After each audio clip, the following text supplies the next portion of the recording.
What's up, y'all? This is Finnuh here, and I'm going to do a track breakdown of my track Stack that dropped on Kaiju Pit Records last year. So let's take a quick listen to the track, and then we can dive into how some of the sounds and things are made. Sorry, I had some stuff muted. Here we go.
Okay, so that's what it sounds like, and let's start off with these main bass sounds here. We have this glitch 1, which sounds like this.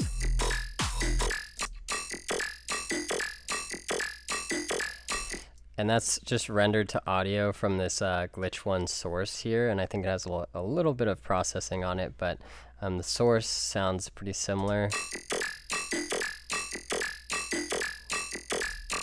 And the way that is made is pretty silly, but I basically took a like a bass sample that I found and put some tonal delay on it. So delay with a really short delay.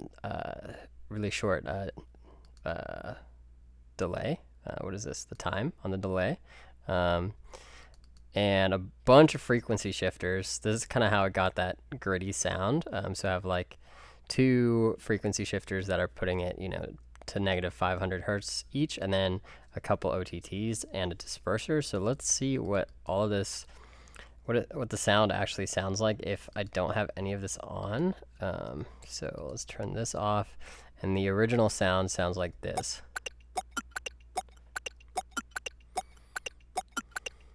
Pretty sick, and you can see I've done like a little bit of a pattern, just different notes, different MIDI notes on this sample. And so let's go through and turn these things back on one by one and see kind of how they shape the sound. So the tonal delay kind of gives it the main character, so it gives it kind of that robotic sound. Tonal delay, one of my favorite effects, and you can, like, when you tweak the delay time, it really changes the pitch of the tonal, like, of the delay. So check it out if I adjust it.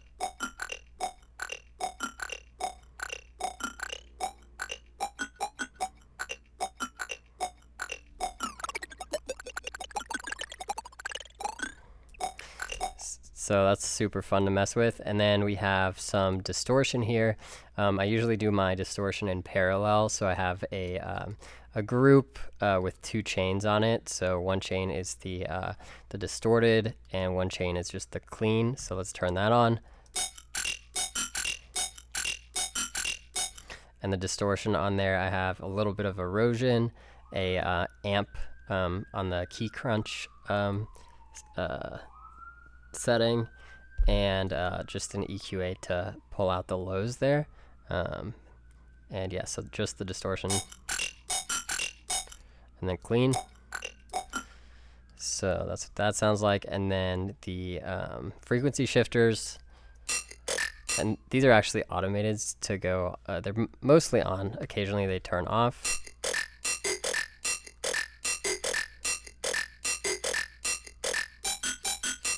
Yeah, right there, the automation turns them off. And then we have one other frequency shifter to just kind of get everything in key. And then finally the OTTs do a lot for the sound too. So one OTT.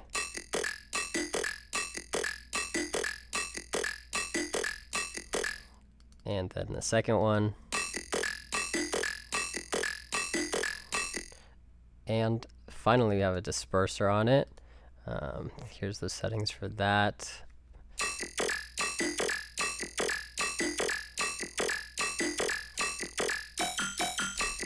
And then it looks like I'm also doing a little bit of EQ where I just like put a notch here, probably some resonance that was harsh and took a little bit of the highs out. And finally I put a glue compressor just to bring everything up to 2 dB. I always put my glue compressor on soft clip so that it kind of, if anything clips it, it just cuts off the peaks. And then that's rendered to audio, and we have the final sound.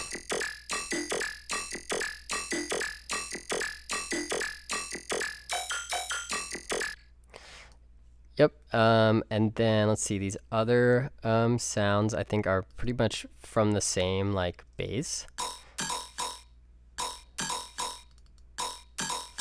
Yeah, with just more crazy like frequency shifter stuff on it. So we have like 4 frequency shifters all the way down. So without them,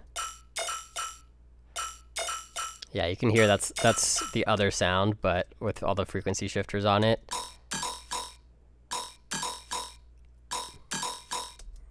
it kind of gives it some really cool tonalities. And then this last sound we have here, I think this is a similar process to the first sound with just a different initial bass sample. And we can try the same thing here and see like what it sounds like with everything off. Oops. Here we go. So it sounds like this. Pretty similar actually. That's the result. And yeah, that is all of the bass sounds essentially. So together it sounds like this.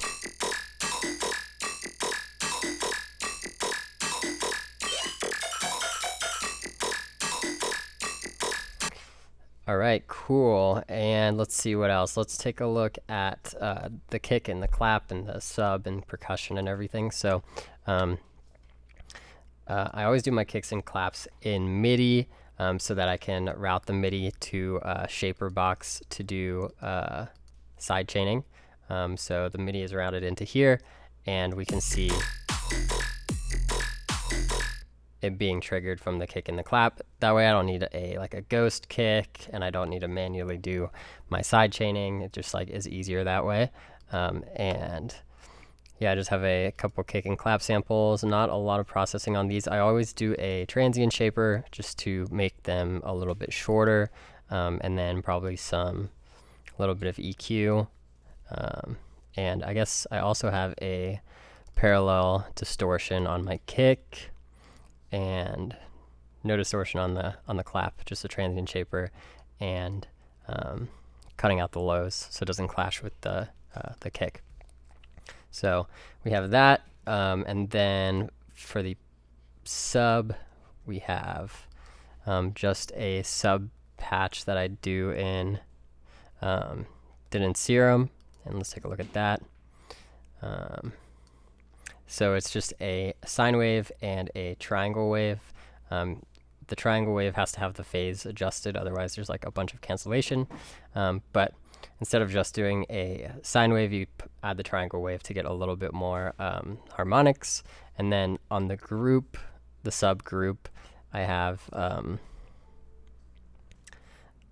some parallel distortion on that as well. So we have a chain with erosion, redux, bit crushing, amp, a glue compressor, and then EQ on that distortion. And it looks like I also have some stereo imaging here. I like to have the sub just like slightly stereo, so it's a lot wider. Like you can get phase issues if you have a lot of side content in your lows, but just a little bit I find does help make things sound thicker. So this is what the sub sounds like.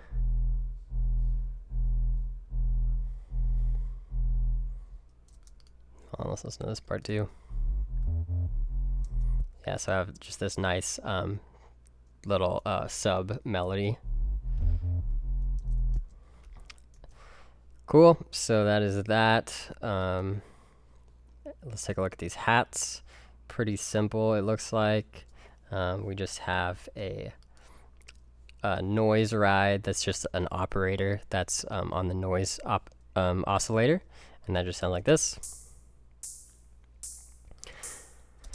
Also using a Ozone 9 stereo imager to make that one very stereo, or like more so stereo than the sub for sure, just to fill out like the stereo width in the high end.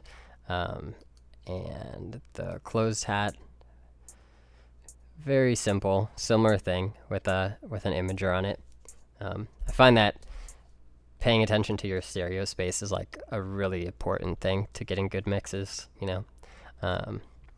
Cool, so we've looked at all of that, and that's kind of the whole drop. Let's take a look at the intro stuff too. It's pretty straightforward, but let's see. So we have this intro bell sound.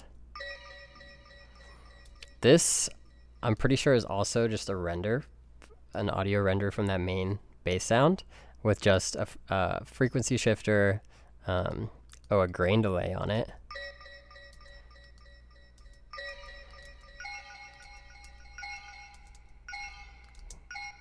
Yeah, it just sounds like this originally. So grain delay, frequency shifters, and another delay. Got that. We have this little texture glitch thing. Once again, just messing around with frequency shifters. Yep. And this riser thing that I have here, this is just some rack that I made that I think it automates a vocoder, like vocoder settings. Let's see. Yeah, I'm automating the formant shift on the vocoder and the rate on an LFO. And it's just like an operator sine wave to get this cool like riser.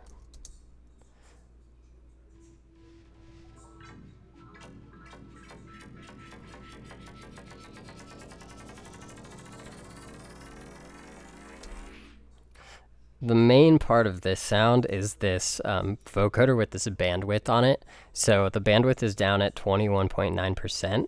If I turn this up back to 100, it's going to sound much different.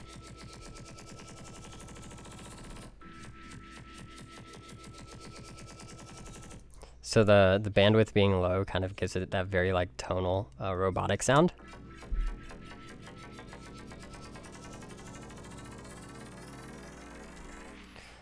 And also have a soothe on here because it's just like very resonant.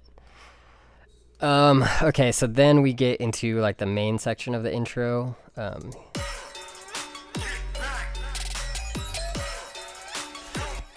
The sub comes in, and we have these other two melodic elements that are both just splice samples. So there is, I think they're chopped up some and processed, but this is one of them.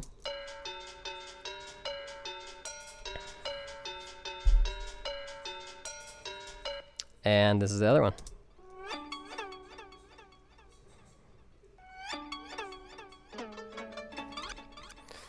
And on top of that, we have this vocal sample.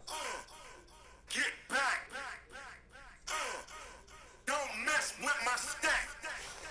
Yeah, don't worry about where that one comes from. But yeah, all together sounds like this.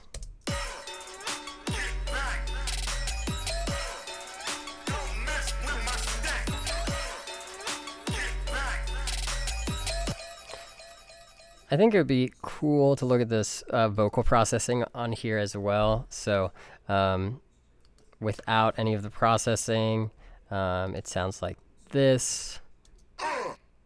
Get back! Don't mess with my stack! Yep, and so I have a parallel processing group here. the main chain has a little Ultra Boy on it, which does like formant and pitch shifting. So it's shifted up 3.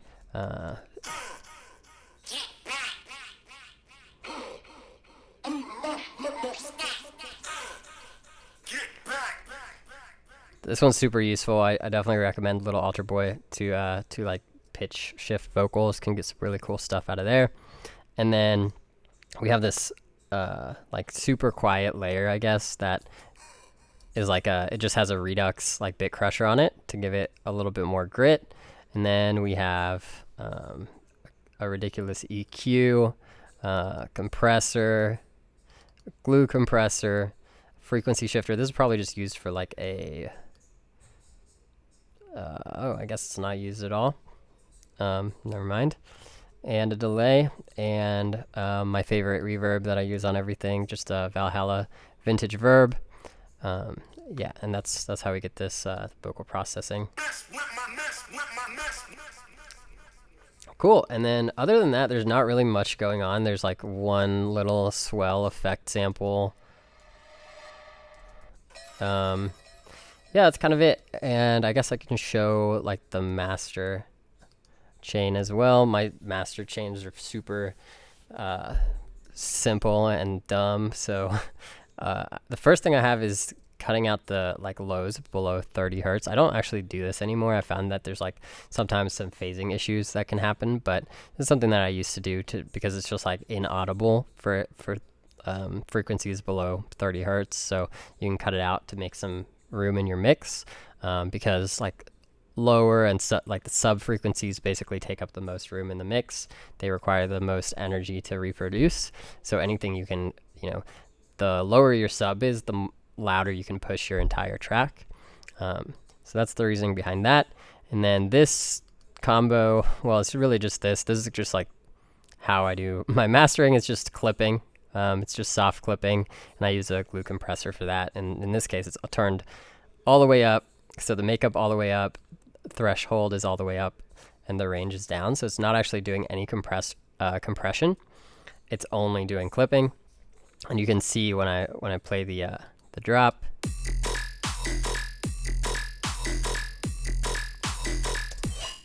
it's clipping, but it's like not too distorted. And the way that I kind of dial that stuff in is I use span as a spectrum analyzer, and I use M loudness analyzer to measure the LUFS, which is loudness units full scale, and that's kind of, it measures how our ears perceive loudness instead of just like peak loudness. It does some averages, and it can tell you, how loud your song sounds. So with span, I usually try to,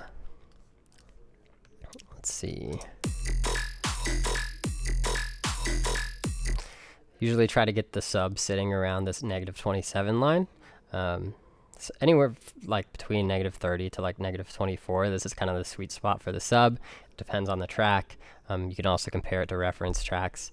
And then you want the highs to be about in that same area, and you want to have kind of this section of like 200 to 400 carved out, because there's a lot of like, that's where the mud happens, and it'll make your mix sound cleaner if you have less energy in this section. And then you can also see that the this orange stuff is the side content. So you can see we have a lot of side content in the highs, and then it kind of tapers off in the lows, but there is still some. And part of this is due to the imager I have on my sub, but some of it is also due to the clipping, because clipping introduces distortion, and it can add some stereo content in the low end.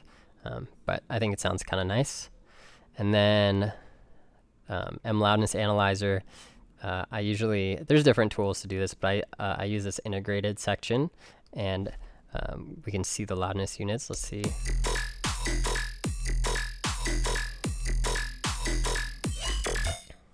So we're hitting about 20 loudness units full scale, and that's usually where I like to be.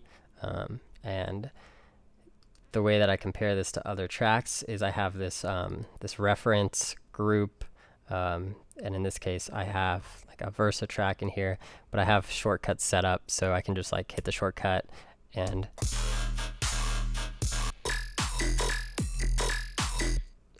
toggle between the reference and the and my track. And then I also have this other span instance set up to compare the EQs on my track and the reference track. So if we do that,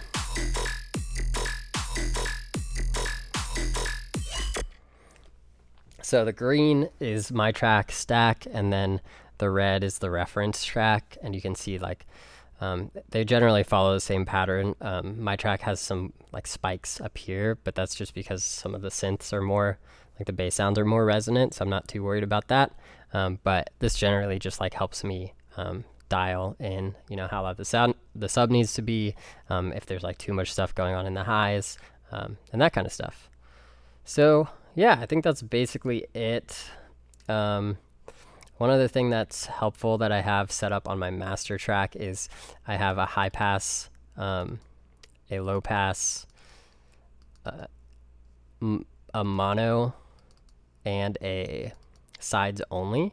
And these are all mapped to hotkeys. So I can reference my mix and say, like, only listen to the high end by just hitting a button. And then I can compare that to the reference track. So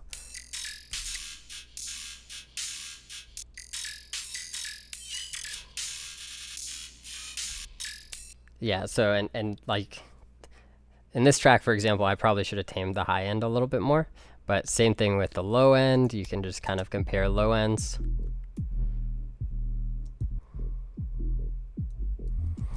And then I also have mono, so just mono checking the mono compatibility.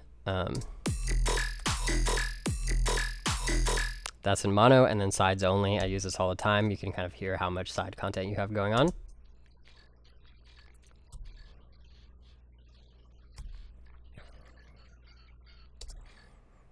Yep, and so those are kind of the tools I use to like slice the mix in different dimensions and kind of get everything dialed in and sounding as good as it possibly can. But yeah, that is it. Thank you guys for watching, and let me know if you have any questions, and I hope to make future breakdowns of other newer tracks. But yeah, this has been fun. Y'all take care.